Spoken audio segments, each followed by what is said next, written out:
Fanaanada Maryan Mursal Ciise Bootaan waxay dhalatay sanadkii markuu ahaa 1950kii waxay ku dhalatay magaalada Gaalkacyo ee xarunta gobolka Mudug.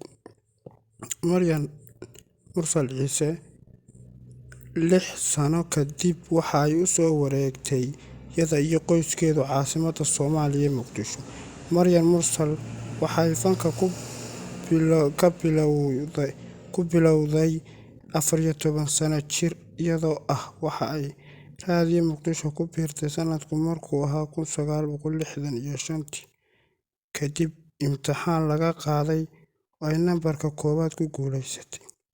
Heestii ugu horeysay ee ay kaga qayb gashay tartanka ayaa lagu magacaabay Indho Caashaq, waxaanay sidaas uga mid noqotay fanaaniinta qaranka.